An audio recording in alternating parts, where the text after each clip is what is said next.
요나서는 성경 안에서 아주 독특한 책 가운데 하나입니다. 일종의 예언서로 분류되어 있지만 일종의 전기적인 소설로서 다른 예언서들이 예언자의 선포를 중심으로 되어 있는 반면에 이 요나서는 이 예언자의 행적의 그 삶의 여정 그걸 중심으로 기록되어 있습니다.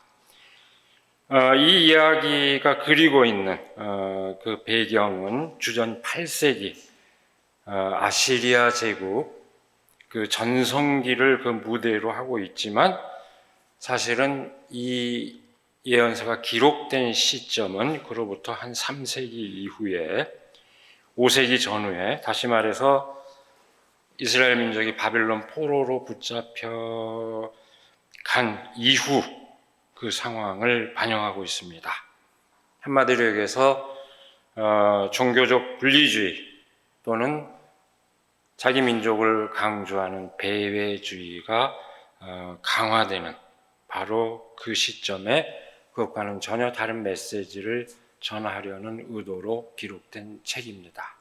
성서에 또 비슷한 역할을 하는 책이 또 하나 있죠. 룻기가 그런 역할을 하고 있는데 그와 유사한 그 맥락에 있는 그런 책입니다. 열왕기에 보면은요, 열왕기하 14장 25절을 보면은 아미떼의 아들 요나 예언자에 관한 언급이 등장합니다.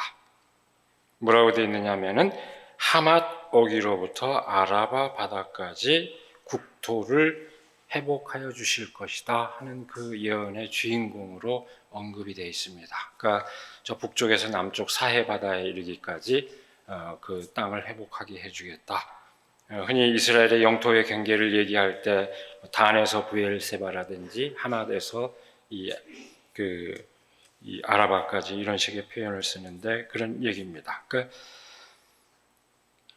역사적으로 그 자국 영토의 회복을 예언한 그 주인공으로 기록이 되어 있습니다. 이것이 갖는 의미가 뭘까요? 요새 쉬운 말로 얘기하면 국뽕 예언자입니다. 젊은 사람들 무슨 말인지 알죠? 애국주의 히로뽕을 줄여서 국뽕이라고 합니다. 국뽕 예언자입니다. 바로 이 국뽕 예언자를 통해서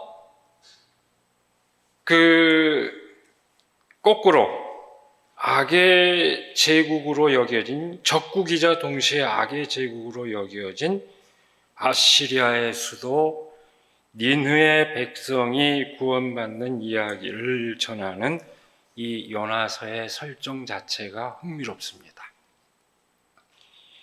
이 설정 자체로 요나서는 사람들의 상식과 편견을 뒤집는 중대한 메시지를 전하겠다 하는 의도를 처음부터 드러내고 있습니다.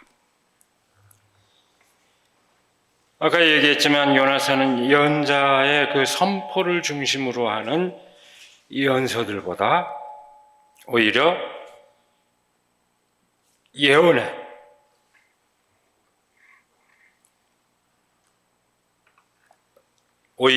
예언의 그 성격을 더욱더 분명하게 보여주고 있습니다.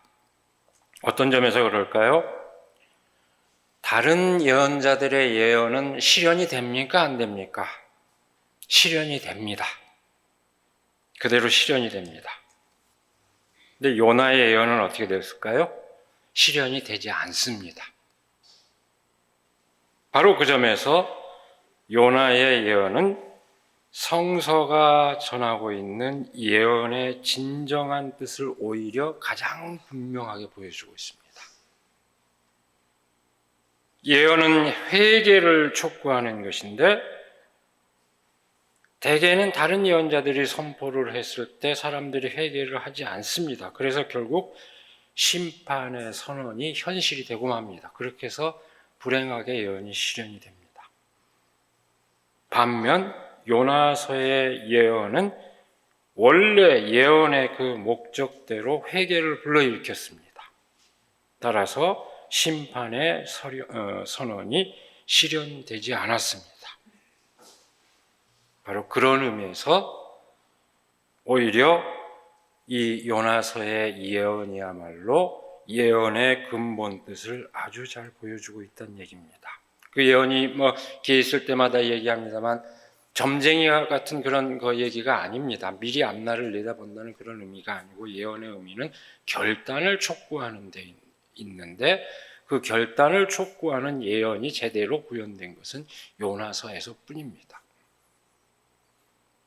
그런 의미에서 가장 그 분명하게 예언의 성격을 보여주고 있습니다.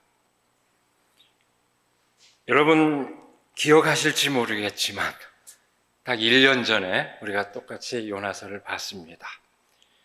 1년 전에 우리는 니느웨 백성이 회개해서 재앙을 면하는 그 대목의 그 의미를 함께 나눴습니다. 바로 오늘 본문 말씀은 거기에 이어지는 것으로서 악의 도성으로 여겨졌던 니느웨가 재앙을 면하는 것을 보고 불평을 쏟아내는, 세상에 이런 불평불만 분자가 없습니다.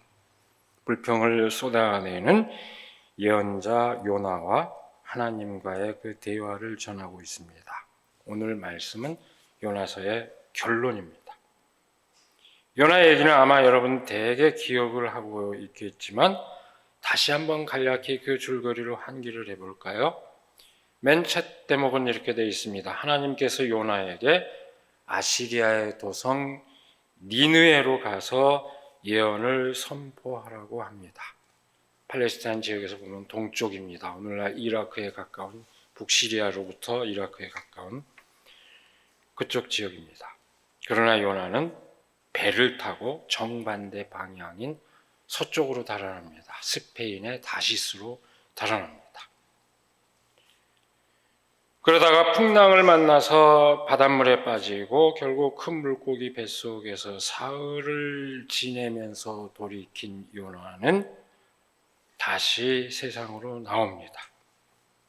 그렇게 돌이킨 요나를 보고 하나님께서 니느웨로 가서 예언을 선포할 것을 다시 명하십니다.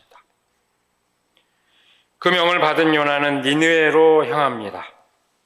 요나는 사흘길이나 되는 도성에 당도하여 딱 하루길을 걸으면서 예언을 선포합니다. 그것도 아주 간단한 한마디만 외칩니다. 40일만 지나면 니느웨가 무너진다. 그 한마디였습니다. 요나의 예언이 아주 무성의하다는 걸 보여주고 있습니다. 사흘 돌아다니는, 진짜로 이 예언이 선포하고 싶다면 사흘길 다 돌아다니면서 골목 외치고 여러 가지 설명을 했을 텐데 딱 하루길 돌아다니고 딱 한마디 외치고 끝입니다. 하나님 더 하라는 대로 했습니다. 알리바이만 형성시킨 그런, 성립시킨 그런 정도 수준의 예언입니다.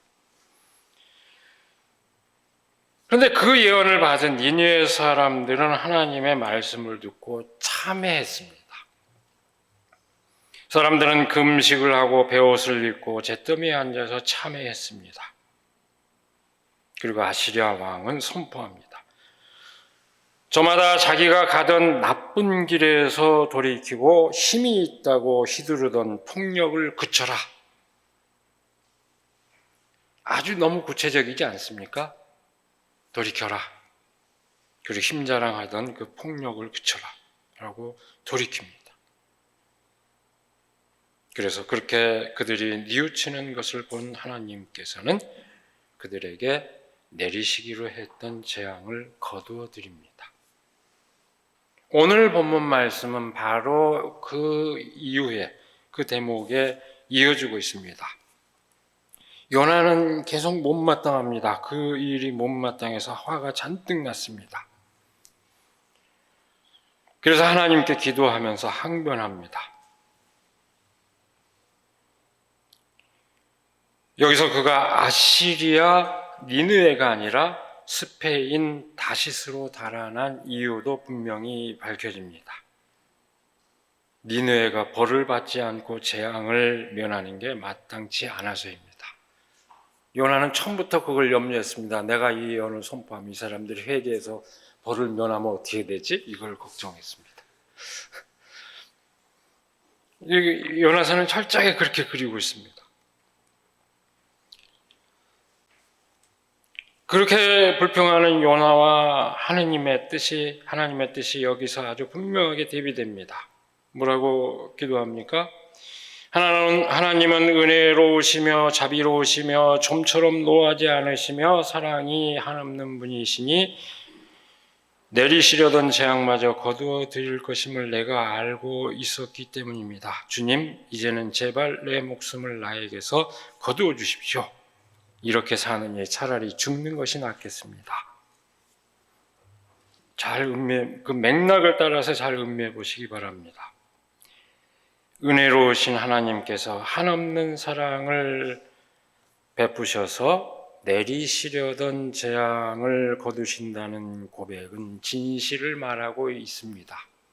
진실을 말하고 있지만 사실 요나의 입장에서는 이 얘기가 하나님에 대한 불만이요 일종의 하나님에 대한 조롱과 같습니다. 맥락에서 보면.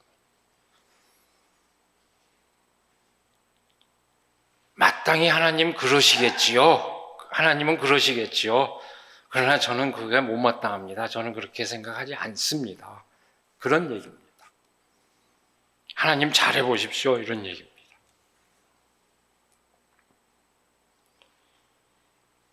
그러나 하나님의 뜻을 받아들이느니 차라리 죽는 게 낫겠다고 격한 반응을 보입니다.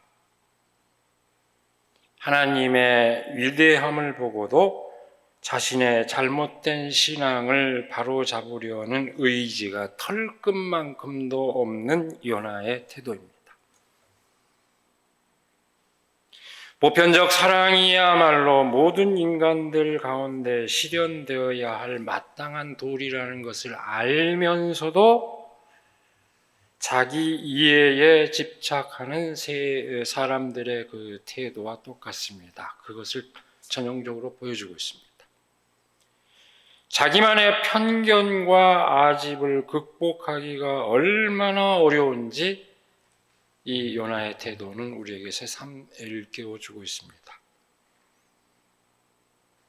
그렇게 불평하면서 니느웨의 성이 정말 어떻게 될 것인가 하고 지켜보고 있는 요나는 지켜봅니다. 궁금해서 초막을 짓고 지켜봅니다. 그렇게 지켜보고 있는 그 요나의 초막 2로 박넝쿨이 자라납니다.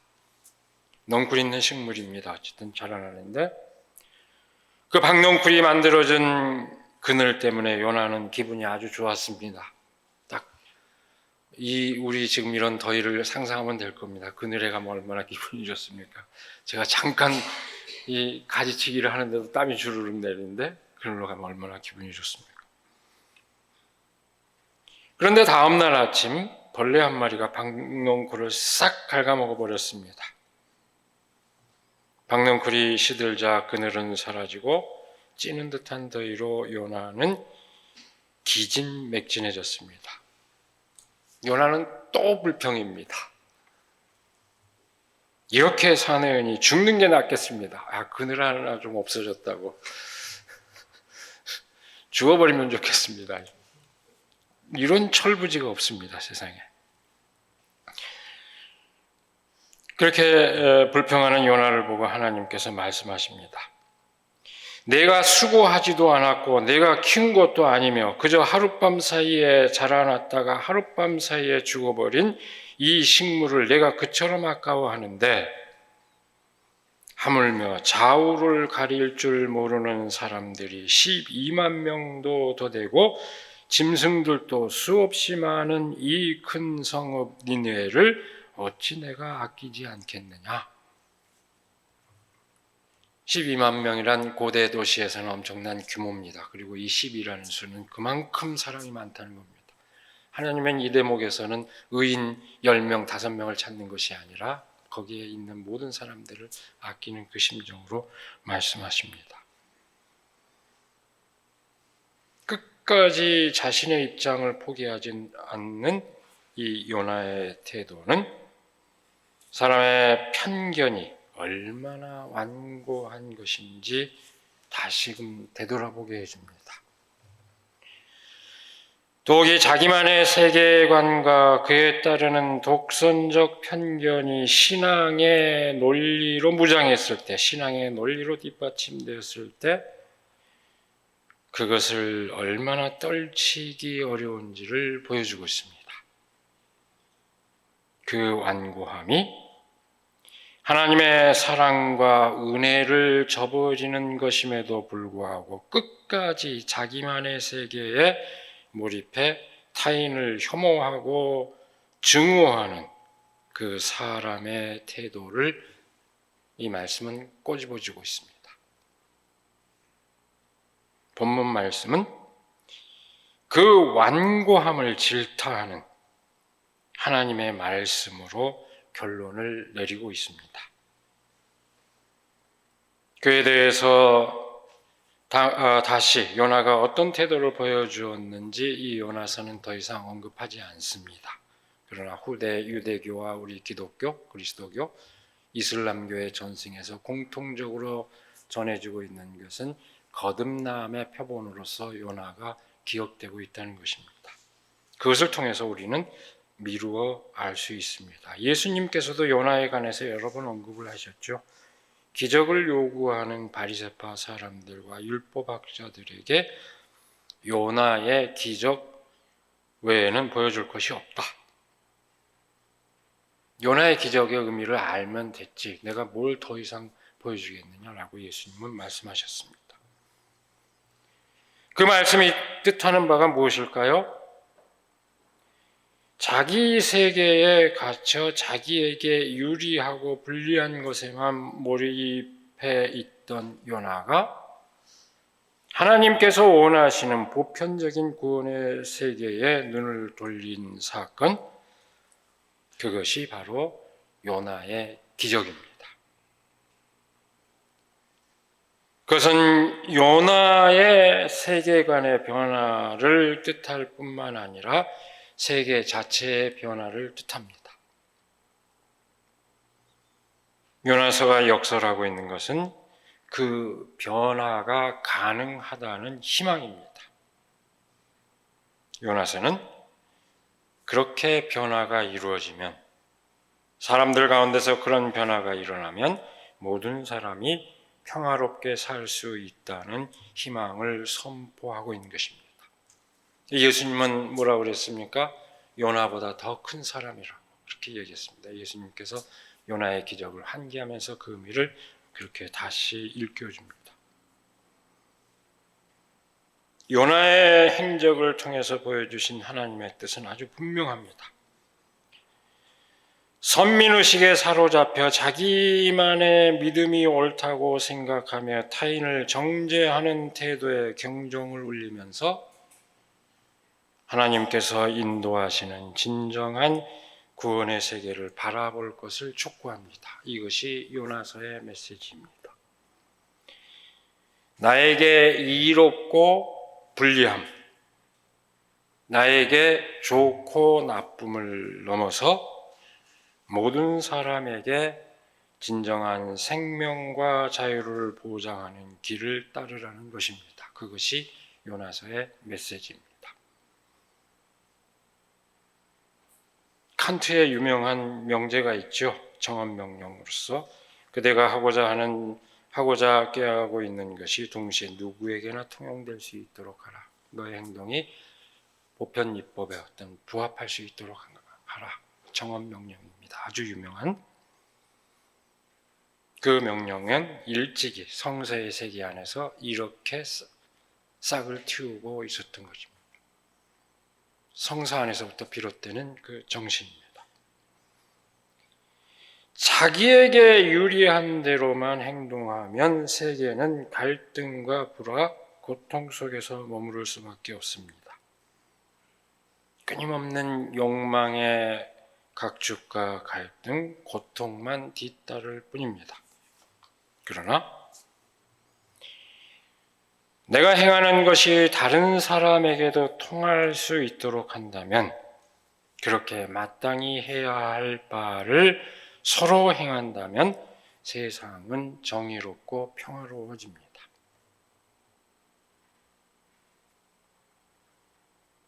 오늘 우리는 자기 주장만이 난무하는 세계 가운데서 살고 있습니다. 그야말로 대의와 명분은 거추장스러운 것이 되어버렸고 적나라한 이해관계의 논리가 국가의 공공정책으로까지 내세워지는 시대를 살고 있습니다. 그야말로 벌거벗은 권력의지가 아무런 제동장치 없이 관철되고 있고 그 가운데서 사람들은 불안해하고 있습니다. 일말에 그야말로 털끝만큼이라도 정의와 평화에 대한 감각, 정의와 인권에 대한 감각이 있다면 있을 수 없는 일들이 공공정책과 공직자를 통해서 표출되고 있습니다. 그러니 갈등이 심화되고 사회적 불안은 높아만 가고 있습니다.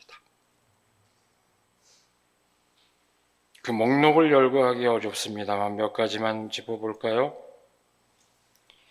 강대강의 논리로 상대를 압박하는 논리는 남북 관계를 파탄냈습니다. 평화를 이루자고 하는 그 시도를 다 사기라고 치부하면서 오직 힘의 우위를 주장하는 강대강의 논리가 정책으로 관철되고 있고 그것은 남북 관계를 파탄냈습니다. 오늘은 한국전쟁 73주년이 되는 딱 그날입니다. 73년이 넘었는데도 아직도 정전협정은 평화협정으로 대체되지 않았습니다. 법적인 의미에서 여전히 전쟁 상태입니다. 전쟁을 잠시 쉬고 있을 뿐이지 평화체제를 확립한 것이 아닙니다. 평화를 위한 그간의 노력은 허사가 되었고 남북관계는 악화일로를 치닫고 있습니다. 언제 전쟁이 일어나도 이상하지 않을 만큼 험악해졌습니다. 똑같은 논리로 국제관계마저 긴장 상태에 처했습니다. 국익을 내세우는 것, 국익만을 내세우는 것도 부끄러운 일이지만 국익을 내세우면서도 오히려 국익에 손상을 입을 것이 뻔한 외교 정책이 펼쳐지고 있는 것을 도대체 어떻게 이해해야 할지 아주 난감한 상황입니다. 상대를 생각하지 않는 자기만의 독단이 빚어내는 불행한 사태입니다. 다 외교든 뭐든 다 상대가 있는 법인데 아랑곳 하지 않고 자기만의 독단을 펼치고 있는 데서 비롯된 사태입니다. 또 하나 예를 들까요? 우리나라는 외국인에게도 일부 참정권을 인정하는 선진제도를 갖고 있는 나라입니다. 여러분 알고 계십니까? 근데 이걸 허물고 뒷걸음치는 시도가 벌어지고 있습니다. 3년 이상 영주권을 갖고 있는 외국인에게 지방선거 참정권을 부여하고 있는 제도입니다. 이런 제도를 갖고 있는 나라가 북유럽의 몇 나라, 물론 최고 권력자를 투표권을 주는 나라는 없습니다. 아직까지. 그러나 지방선거라든지 의원 선거에는 참정권을 보장하는 나라가 발전된 평화로운 그 서구 국가에서 많이 있습니다. 우리나라도 그런 제도를 갖고 있는 나라입니다. 이것은 한마디로 얘기하면 국적에 상관없이 엄연한 우리 사회 구성원의 동등한 자격을 인정하는 바람직한 제도이자 그 정신의 밑바탕에는 세계 시민의 정신이 깔려 있습니다. 어떤 국적을 갖고 있든 어디 그 사람이 사는 곳에서 당당한 자기 권리를 행사하며 살 수 있도록 해야 한다는 그런 아주 좋은 뜻을 갖고 있습니다. 예수님 뭐라고 그러셨습니까? 너희는 무엇이든지 남에게 대접을 받고자 하는 대로 너희도 남을 대접하여라. 그 뜻과 같이 우리가 이런 선진적인 제도를 만든 이유가 뭔지 압니까? 제일동포의 참정권을 일본에 요구하기 위해서 우리가 먼저 선제적으로 도입한 제도입니다. 그렇게 많은 제일동포들에게 참정권도 부여하지 않는 일본을 보고 우리는 이렇게 하니까 우리를 좀 따라서 해봐라 하는 뜻으로 만든 그 제도입니다. 이제 와서 특정 국가를 겨냥하면서 중국이죠. 상호주의에 어긋난다고 폐기해야 한다는 주장이, 그러면 미국은 인정합니까? 미국도 인정 안 하는데 왜 미국은 얘기 안 하는지, 중국만 왜 얘기하는지. 일본도 인정하는데 일본은 얘기 안 하고 중국만 갖고 상호주의에 어긋난다고 얘기하는 논리는 뭔지.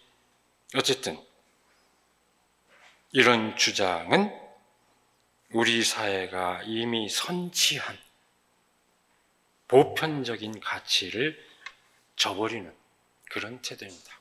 뒷걸음 후퇴시키겠다고 하는 의도를 분명하게 보여주는 그런 태도입니다.